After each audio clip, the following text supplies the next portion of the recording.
नवरात्रि की कहानी। नवरात्रि का पर्व हिंदू धर्म में अत्यंत महत्वपूर्ण है। ये पर्व माँ दुर्गा की आराधना के लिए मनाया जाता है। नवरात्रि का अर्थ है 9 रातें, जो माता दुर्गा के 9 रूपों की पूजा के लिए समर्पित हैं। ये पर्व हर वर्ष आश्विन मास की शुक्ल पक्ष की प्रतिपदा से लेकर नवमी तक मनाया जाता है। नवरात्रि का महत्व। प्राचीन काल में धरती पर असुरों का आतंक था। इन असुरों ने ब्रह्मा, विष्णु और महेश के देवताओं को परेशान कर रखा था। तब देवी दुर्गा ने अपने 9 रूपों में प्रकट होकर इस बुराई का सामना करने का निर्णय लिया। उन्होंने 9 रातों तक तपस्या की और अपने भक्तों की रक्षा के लिए युद्ध किया। अंततः देवी ने महिषासुर का वध कर धरती पर शांति स्थापित की। नवरात्रि के पर्व की तैयारी। नवरात्रि के दौरान लोग घरों की सफाई करते हैं, रंग रोगन करते हैं और देवी के लिए विशेष स्थान बनाते हैं। 9 दिनों तक उपवास रखकर लोग देवी की भक्ति में लीन रहते हैं। इस दौरान गरबा और डांडिया जैसे नृत्य भी किए जाते हैं, जो लोगों को एकजुट करने का काम करते हैं। नवरात्रि की विशेषताएं। 1. भक्तिभाव। हर दिन माता के एक विशेष रूप की पूजा की जाती है।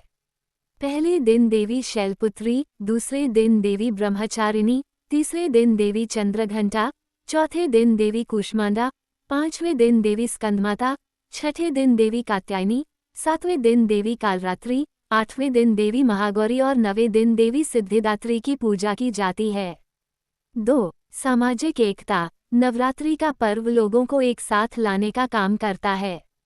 मित्रों और परिवार के साथ मिलकर गरबा करना एकता और भाईचारे का प्रतीक है। नवरात्रि का एक प्रेरणादायक किस्सा।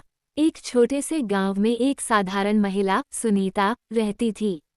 सुनीता हर साल नवरात्रि में अपने घर में भव्य पूजा का आयोजन करती थी। लेकिन इस बार गांव में अकाल पड़ा और लोग खाने के लिए तरस गए। सुनीता ने तय किया कि वह इस बार अपनी पूजा को एक अलग तरीके से मनाएगी। उसने गांव के बच्चों और महिलाओं को एकत्रित किया और सब मिलकर एक बड़े भंडारे का आयोजन किया। उन्होंने नवरात्रि के 9 दिनों में हर दिन एक नई डिश बनाई और गांव के सभी जरूरतमंदों को भोजन कराया। इस प्रकार सुनीता ने न केवल मां दुर्गा की पूजा की बल्कि अपने गांव के लोगों की सेवा भी की। ये नवरात्रि गांव में एक नई रोशनी लेकर आई और सभी ने मिलकर एकजुट होकर कठिनाई का सामना किया। नैतिकता। इस कहानी से हमें ये सीखने को मिलता है कि भक्ति केवल पूजा करने तक सीमित नहीं होती, बल्कि यह हमारे कार्यों में भी प्रकट होनी चाहिए। जब हम अपने आसपास के लोगों की सहायता करते हैं, तब हम सच्चे अर्थ में देवी की आराधना करते हैं। नवरात्रि का पर्व हमें ये भी सिखाता है कि एकता में शक्ति होती है और जब हम मिलकर काम करते हैं, तो हर कठिनाई को पार कर सकते हैं।